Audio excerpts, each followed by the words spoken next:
Good morning. Glad to be with you here in Duxbury, down the coast. Call to Worship is by Lynn Harrison. Committed to respond to a wounded world, we join this day with loving hearts, hands, and minds, embracing the interconnected web of water, air, and earth.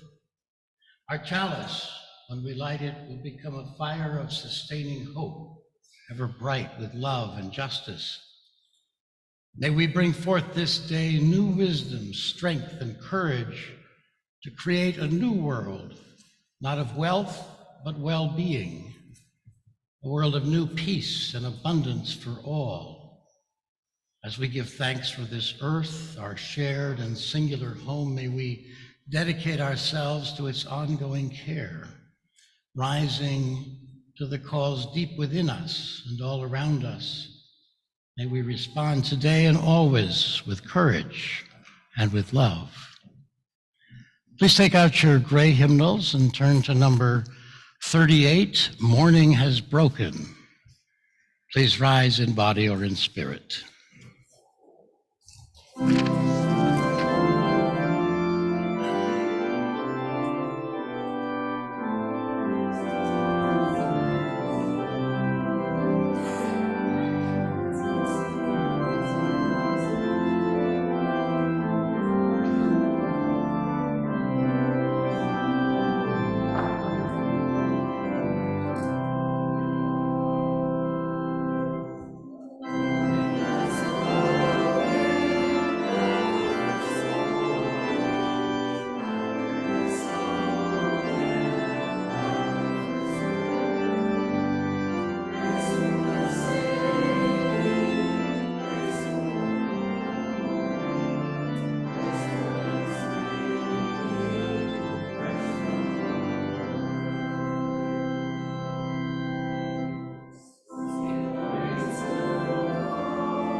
No, please remain standing. Please remain standing while Jean Penvin lights our chalice.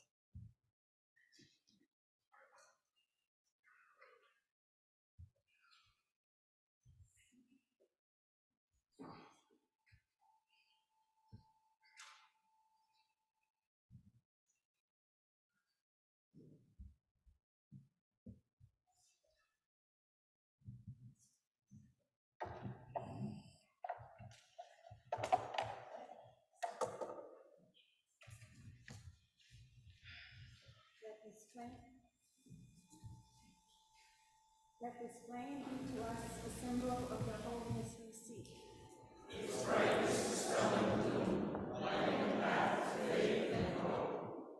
Its glow reminding us of the sacred bonds that link us to all living things. Calling us to paths of light, freedom, justice, and peace upon all our world.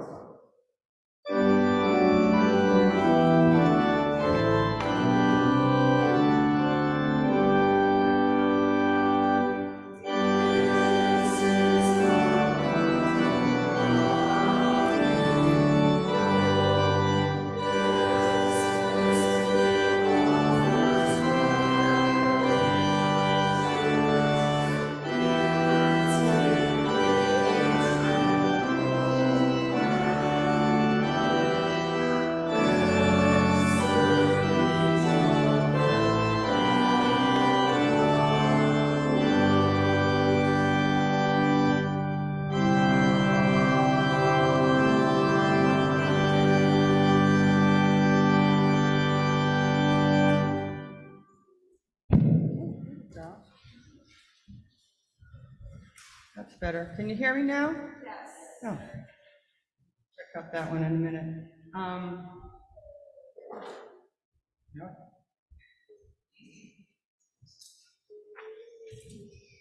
Whoever you are, whoever you love, wherever you are on your spiritual journey. This hour, this is one gathered community, and you are welcome here. My name is Cindy Ladd Fiorini, and I am one of the worship associates here at First Parish Church. Reverend Catherine Cullen, our settled minister, is away dealing with a family emergency, but she'll be back in the pulpit next Sunday. Today, I am honored to introduce and welcome Reverend Paul Sprecher. Reverend Sprecher retired from his 7-year ministry at First Parish in Bridgewater in 2021. Previously, he served as minister at Second Parish in Hingham and as sabbatical minister at Murray Church in Attleboro and Chatham Meeting House. In other lifetimes, Reverend Paul taught 7th and 8th grade U.S. history and English at the Collegiate School for Boys in New York City, and later as vice president for technology at the American Stock Exchange. We're so glad you're with us today. And Reverend Paul is speaking today on a subject that I am passionate about, so if you are moved to action, and hopefully I think he's going to try to do that, move us, please come talk to me or to him. After the service, we continue with coffee and conversation in the Harvey Assembly Hall, which you will reach by going through the door to your right. Reverend Paul will also be available for continued conversation. Also, if you are new or newish here, and you would like to, please choose a red mug, and we will come and introduce ourselves to you. There's also a welcoming table in the hall, so if you want to find out more about who we are, please stop by there and say hello and get some information about our congregation. There is one change in the order of service, and that is that we will not be having a conversation with our young people today, but we will be asking them if they would like to join us in Joys and Concerns. The flowers today are given by Gail and David Murphy in memory of Gail's parents, Helen and Alan Southard. And thank you for those, they're beautiful. And our ushers today are Liz Chrisman and Jean Penvin. So at this time, I invite people forward as they are moved to do so, to light a candle of joy or concern, and if you wish, to tell us briefly about it. Please, when you talk into the microphone, and I'm not 100% sure it's working, so you may have to just talk really loud, hold it close and aim directly at you so we can hear you. And then once the people that are here get a chance to do it, I will ask if anybody who's on Zoom would like to have me to light a candle for them.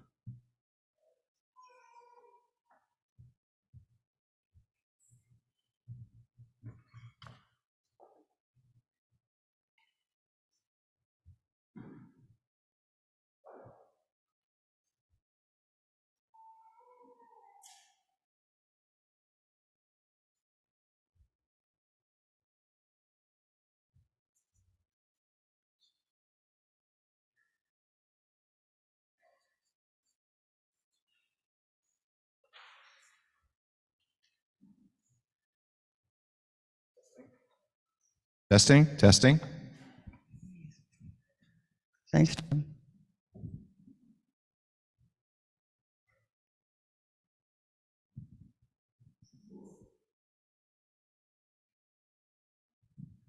So I'm Jim Hamilton. Today I am lighting a candle of hope for my brother-in-law, Jeff Knutson, who recently has gotten a rather grim cancer diagnosis. He's doing very well with his chemo and his radiation, but of course we're really concerned.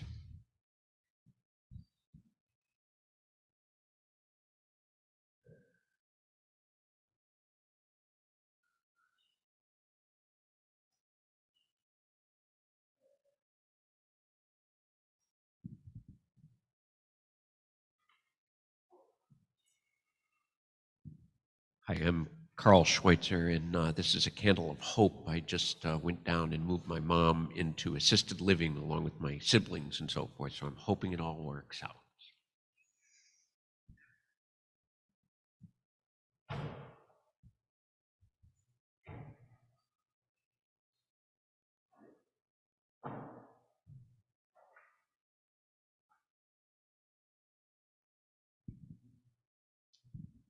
I'm Katie Fair, and I'm lighting a candle for concern for a friend. She started out as my housekeeper, and she quickly became a good friend, and she just lost her father. So,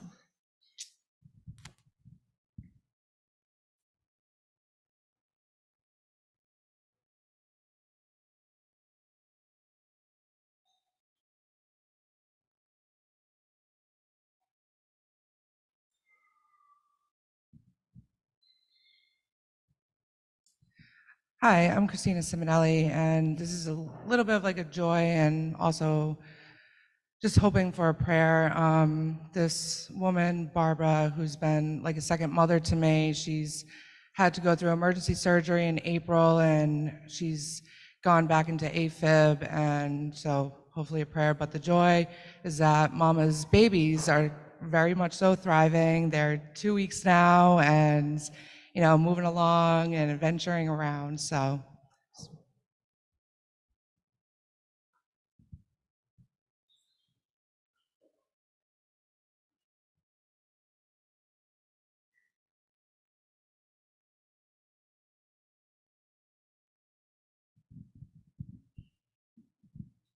Hi, I'm Michael Gardner, and it is my great pleasure this morning to light a candle on behalf of Fred Stevens for Betsy Stevens, who has been in Bay Path and in other care facilities for just months and months, and is reported to be coming home to Fred tomorrow. So a wonderful day. Thank you.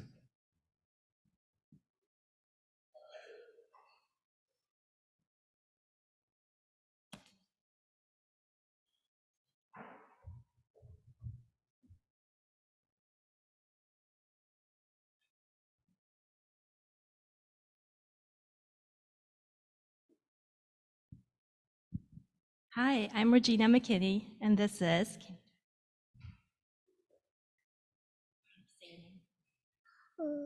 Lillian. Lillian and Yes. Lucas. And we have a candle of joy for whose birthday was it yesterday? Maven Page. Maven Page, who also come to this church, and they turned 6. And we had a fun party yesterday. They couldn't make it today. But what did we guys do? We ride a horse. Yeah, what did you do? A bunny. We were petting bunnies and riding horse, and they had so much fun. So we were celebrating Mason Page's 6th birthday.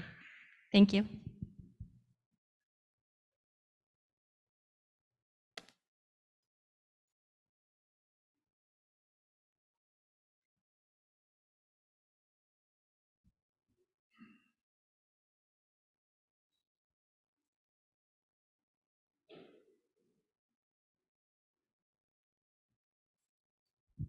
Good morning, Jean Penvan again. This is a candle of great joy. Our youngest son and his family moved to Sweden in January, and they're coming home to celebrate with us for a week to congratulate my husband, their father, on his 90th birthday on Halloween.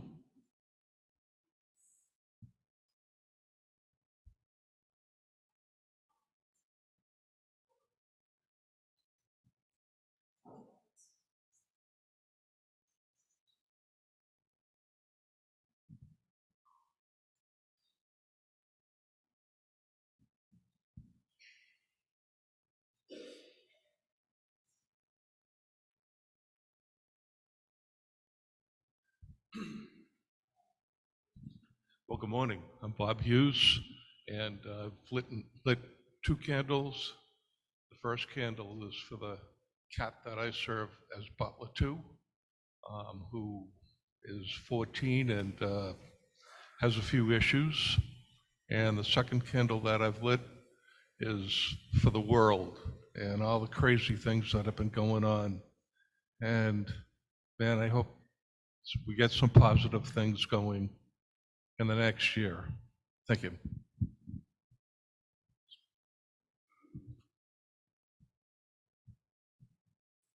Good morning, Zoom folks. Does anybody on Zoom have a joy or concern? I can light a candle for you. No? Okay.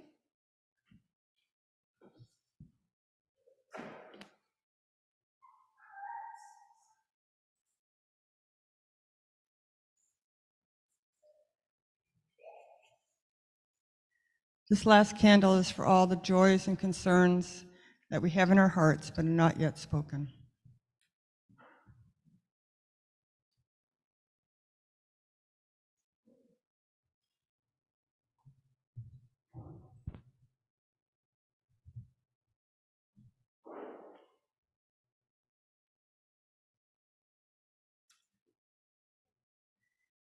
And at this time in the service, we're going to sing our kids to church school. Go now in peace, go now in peace. May the Spirit of God surround you everywhere, everywhere you may go. Go now in peace, go now in peace. May the Spirit of God surround you everywhere, everywhere you may go.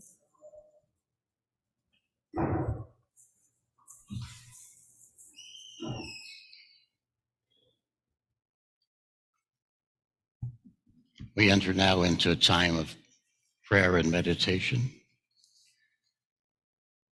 holding in our hearts those joys and sorrows that have been shared this morning,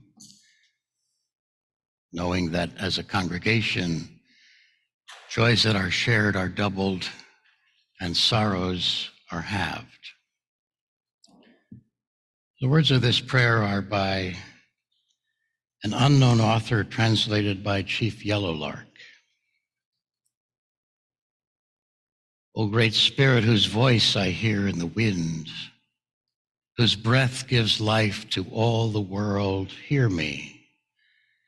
I need your strength and wisdom. Let me walk in beauty and make my eyes ever behold the red and purple sunset. Make my hands respect the things you've made and my ears sharp to hear your voice. Make me wise so that I may understand the things you've taught my people. Help me to remain calm and strong in the face of all that comes toward me.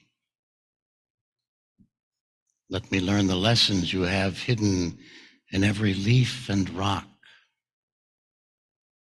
Help me seek pure thoughts and act with the intention of helping others. Help me find compassion without empathy overwhelming me. I seek strength not to be greater than my brother, but to fight my greatest enemy, myself. Make me always ready to come to you with clean hands and straight eyes, so when life fades as the fading sunset, my spirit may come to you without shame. We take a moment of silence as we breathe quietly, contemplating and loving our Mother Earth.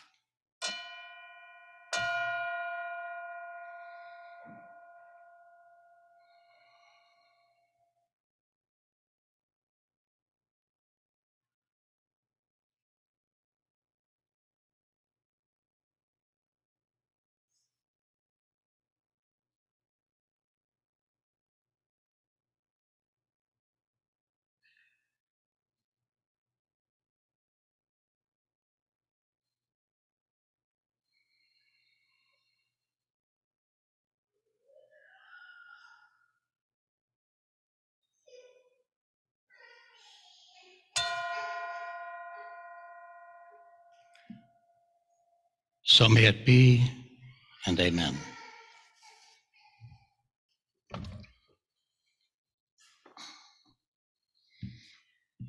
So now is the time of the service. I'm going to invite Jean and Liz, our ushers, forward to collect the offertory, to continue the work of this beloved congregation.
Please turn in the back of your hymnals to number 570, Prayer for the Earth by Barbara Deming, number 570.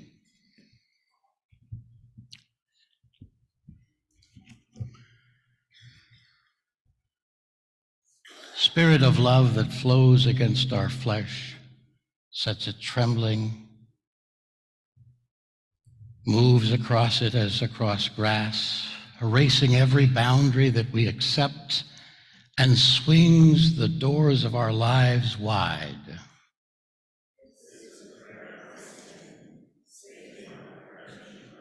Spirit that hears each one of us, hears all that is, listens, hears us out. Our own pulse beats in every stranger's throat, and also there within the flowered ground beneath our feet. We can hear it in water, in wood, and even in stone. We are earth of this earth, and we are bone of its bone.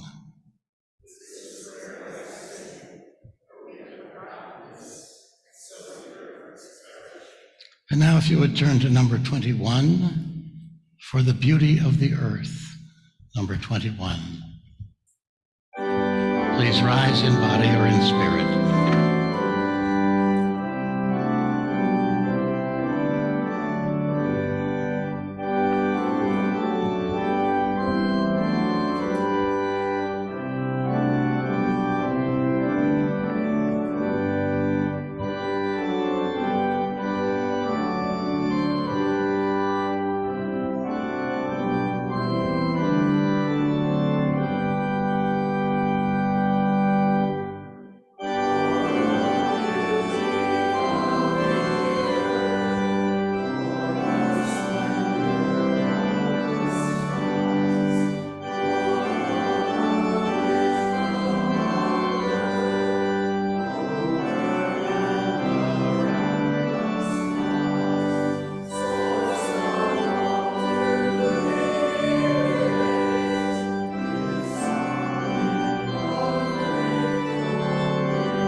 Gaia is the Greek goddess of the earth.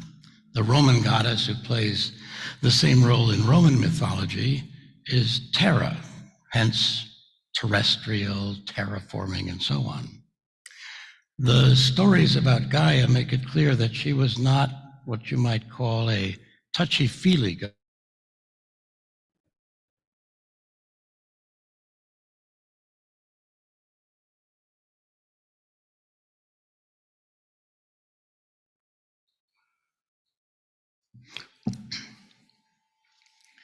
And she's then the ancestral mother of all life. She's the mother of Uranus, the sky, from whose sexual union she bore the Titans, themselves parents of many of the Olympian gods, the Cyclops and the giants. And then Gaia came to hate Uranus and conspired with her son Kronos to castrate him. Later, she worked with her grandson Zeus to defeat her own children, the Titans. Not touchy-feely at all. And of course, it's all nonsense. In our enlightened age, we know that the universe came into being with the Big Bang, and we have no need for such nonsensical tales of how life on Earth began as this myth of Gaia, which are found, of course, in every tradition that we're aware of. We, in this, our scientific age, now understand everything, unlike those primitive ancestors of ours. But Mom seems awfully mad these days somehow. She's lashing out at us almost as though we've done something wrong. She seems to be waging a shock and awe campaign against us. Now, the Gaia hypothesis, named after that irascible primordial goddess, was propounded in the early 1970s by chemist and inventor James Lovelock and biologist Lynn Margulis. The hypothesis posits that Earth and all of its biological systems behave like a huge interconnected entity, and this entity has closely controlled self-regulatory feedback loops that keep the conditions of the planet within the boundaries that are favorable to life, almost as though the Earth itself and its living inhabitants constitute a single self-regulating entity, sort of a very abstract being.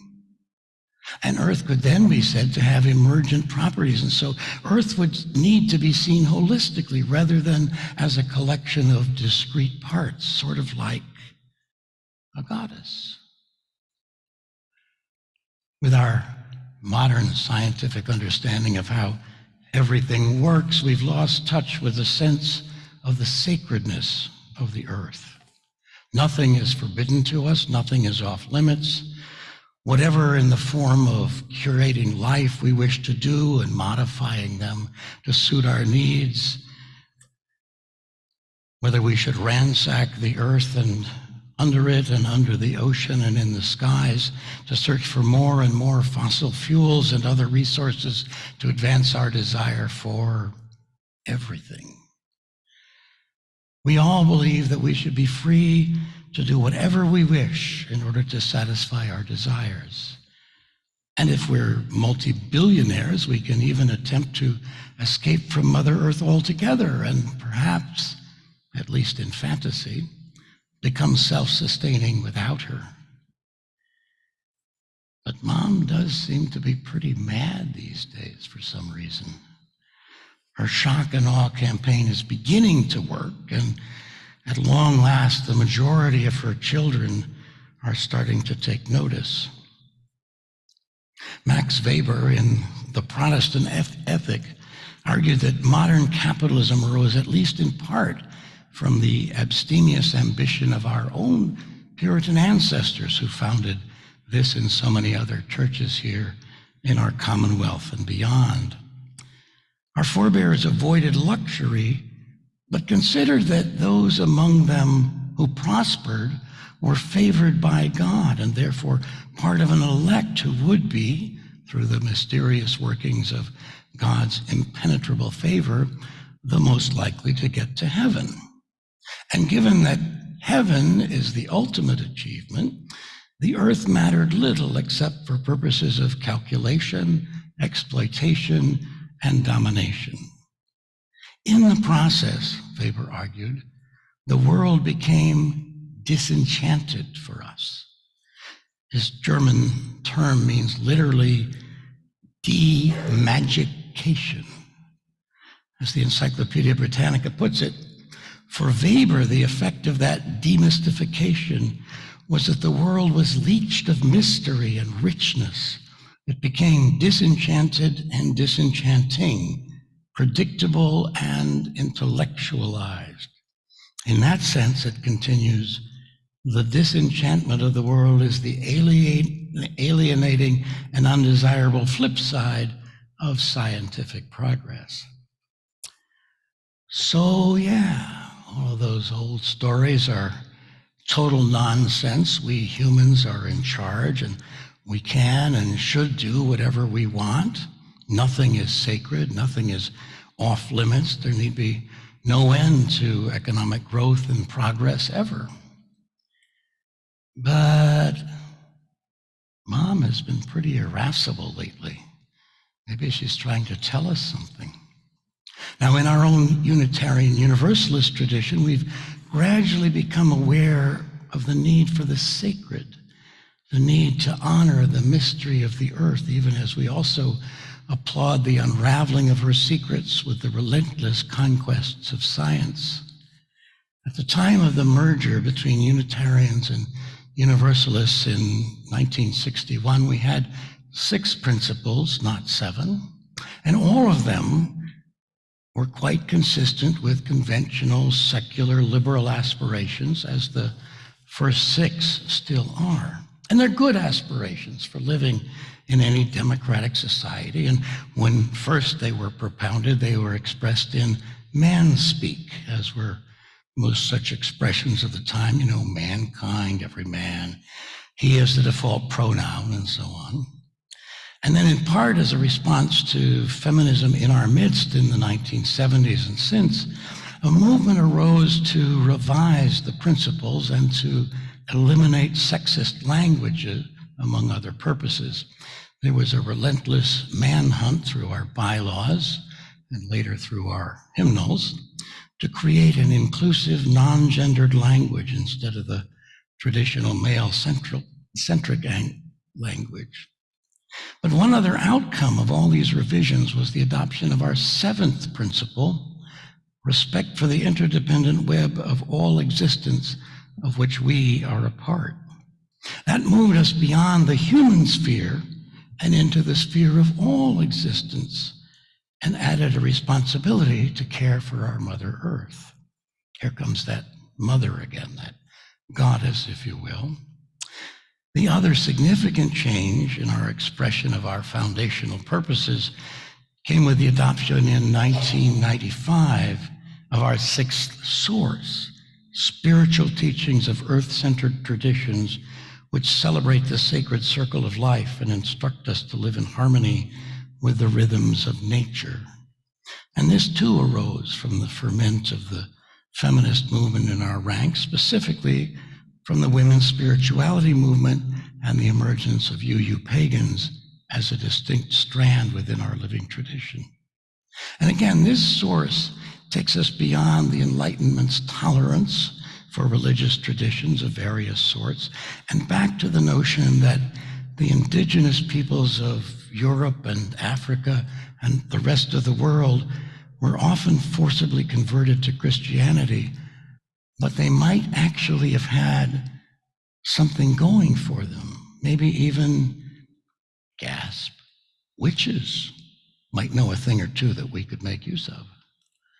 Maybe the Native Americans, whom we so savagely displaced to create this exceptional nation of ours, actually knew something about how to live in harmony with Mother Nature. And then there's that word, sacred, a word that appears nowhere else in our foundational documents. If the circle of life is sacred, then there must be some limits to how we can trespass on life, our own and all of those other lives, beings, and entities interconnected with and dependent upon us in this web of all existence, in this new understanding of Gaia. Maybe we should mend our ways so that Mom doesn't just decide to abandon us altogether. We need to recover a sense of the sacred. We need to recover our sense of gratitude to the web of life that sustains us. Most of us have lost the sense of a direct connection to the soil. So exposing ourselves and our children to nature is critical to remind all of us about the immensity of this interconnected web of everything, of which we are in truth only a small part. The vastness of the ocean, the heights of the mountain, the wonders of the heavens, these remind us that we are part of and responsible to care for more than our own purely personal and exclusively human concerns. And of course, if we fail to care for everything else, it redounds upon us and harms us as well. It's important that we return to the experience of gratitude for the ultimate source of our lives, not what we've built with our own hands, but what has been given to us as the gift of life and the means to sustain it. Pope Francis, in his encyclical Laudato Si, Care for Our Common Home, suggests that we return to the old habit many of us grew up with of saying grace before we eat, of giving thanks and expressing gratitude to the earth that sustains us more consistently as one of the ways to honor this sacred, interdependent web of all existence of which we are a part. How many of you, like me, grew up saying grace before meals? So it was a practice in many homes, but not in all, of course. We need to practice generosity rather than accumulation. Reverend Walt Kimmerer's book, Braiding Sweetgrass, Indigenous Wisdom, Scientific Knowledge, and the Teachings of Plants, offers important perspectives on gratitude and many other indigenous practices that we might profitably adopt as our own. For example, she says this about generosity. Generosity is simultaneously a moral and a material imperative, especially among people who live close to the land and know its waves of plenty and of scarcity, where the well-being of one is linked to the well-being of all. Wealth among traditional people is measured by having enough to give away. Hoarding the gift, we become constipated with wealth, bloated with possessions, too heavy to join the dance. And is it not increasingly the case that in this new world where mom seems to be enraged with us, that the well-being of one is linked to the well-being of all? And in that spirit, we fortunate Americans in particular could learn to walk more lightly on the earth. There are many ways we can each alter our own lives to make life easier for other humans and for those other creatures, other beings in our sacred web, the web of all existence of which we are rather a tiny part, or at least ought to be. I think that daily practices can serve a role in helping us to stay focused on doing what we can to limit our own personal impact on the environment, to walk more lightly on our Mother Earth. Gratitude, for one thing, for meals, of course, but also for all of the blessings in our lives. Recycling is a simple kind of mindfulness practice that will certainly not prevent climate change, but that can in one way help us to pay attention to how much waste we are each generating, how we might recycle some and reduce as much as possible. We all use energy, and we all need to, but there are ways we can reduce our use of energy. Washing our clothes in cold water, for example, using public transportation when possible, sharing rides, flying less, turning off the lights. Our agricultural system is a burden on the land. The more meat we consume, especially beef, the more land is used and the more some farmers are induced to clear away forests to raise food for the animals we consume. You might consider committing yourself to meatless Mondays, for example. Pay attention to the impacts that the food you consume have on the world. Waste less insofar as you can. Almost 40% of all of the food produced in this country is wasted. Compost whatever can be composted wherever you are, including here at First Parish. If possible, you can put solar panels on your home or put in better insulation. The Commonwealth offers lots of incentives, as does your energy company. And the recently passed Inflation Reduction Act has added generous incentives for individuals, organizations, now including churches. For the first time, direct grants to nonprofits are available from the federal government for measures to help reduce the climate change issue. Municipalities are also now able to get incentives from the federal government, again, for the first time. Explore what it would mean to convert your gas or oil-fired boiler to a heat pump, or replacing your gas stove with a convection stove. Consider making your next car electric or electric hybrid, like my Prius Prime. There are incentives for that as well. Advocate to your corporate electricity supplier, Eversource here in Duxbury, to transition to all renewable resources in its generation of electricity. Join other state and local activists in advocating for the fastest possible transition to sustainable energy. That's what our Hingham Net Zero group is doing, as is the Global Warming Action Group that I lead in my own community at Linden Ponds. Sorry. Banks are beginning to focus on not lending for new fossil fuel projects. If your bank is still supporting the expansion of fossil fuel production, consider using another bank and tell them why you're leaving. If you have savings in pensions or retirement funds, it's getting easier to invest in carbon-free and sustainable funds. You can advocate that the institutions you're part of do the same. For example, Harvard University recently committed to divesting its enormous endowment from fossil fuels and investing instead in the study and investments in renewable energy, but only after years of pressure from students and alumni. New York State has made the same choice for their pension funds, as has the city of Boston. You can talk to family and friends about the sacredness of this earth and the wonders of this interconnected web of life, and about what you are doing to walk more lightly upon our Mother Earth.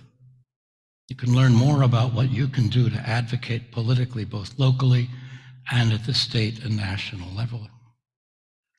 First Parish has taken a number of steps to make this sacred building more sustainable, including using your own solar power from your roof panels. You can join others at First Parish who are committed to working on climate change, and Cindy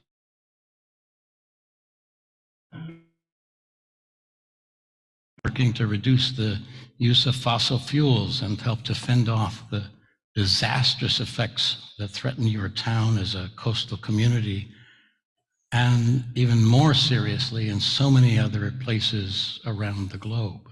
Sustainable Duxbury is working to prepare for the inevitable changes that the rise of the ocean will bring to this community and so many others. It's easy to get discouraged in this sacred work of cherishing our Mother Earth. The need for change is overwhelming, and the power each one of us has to make changes is very slight in the light of so much that needs to be done. But recall the words of the Reverend Edward Everett Hale, "I am only one, but still I am one.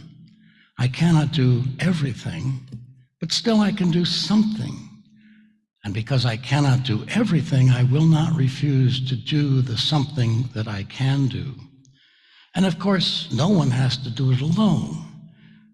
We can do this work together.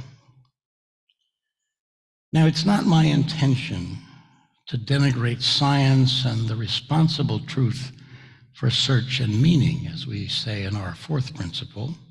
It's just that science cannot tell us how to behave, only the consequences of our behavior. Science is very much key to responding to the climate crisis. It's just not the whole answer. Our commitments, our hopes, our faith, our respect for the sacred, these are also critically important for responding to Mother Earth's emergency. I may have indulged in a little too much fun at the expense of Gaia, and it's not my intention to not deny that science is absolutely critical for our future. But it's interesting that many of those old myths tell us what happens when humans, and minor gods of course, transgress beyond appropriate limits. Icarus, who flew too close to the sun. Prometheus, who stole fire and was punished endlessly. And maybe most relevant today, the story of Pandora, whose insatiable curiosity led her to open a box that released all of the evils to which we are subject here on this earth. But there was also released among all of those evils the gift of hope. And despite all of the possible horrors that we may have unleashed, despite all we've done to tick off our mother, let us still act in hope rather than despair. Let us learn again to honor and respect what is sacred and to do, each of us, whatever we can to live more lightly in growing respect for this magnificent earth and all her creatures, for the sacred sky, for the stars in the heavens, for the whole astonishing universe, the cosmos, the sacred web of all of existence of which we are gratefully a part.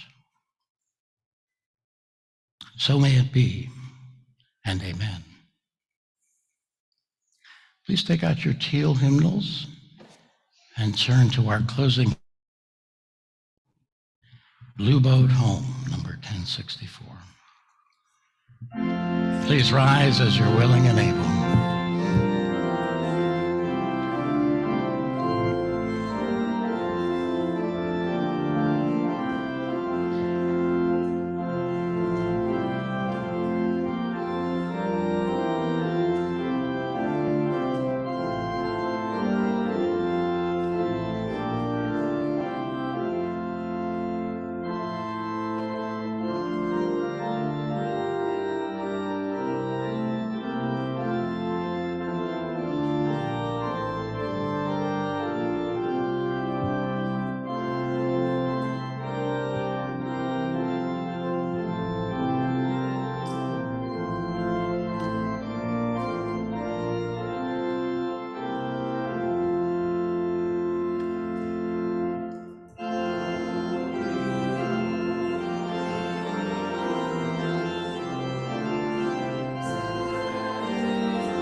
And now in our going, may the spirit of life and love bless us and keep us.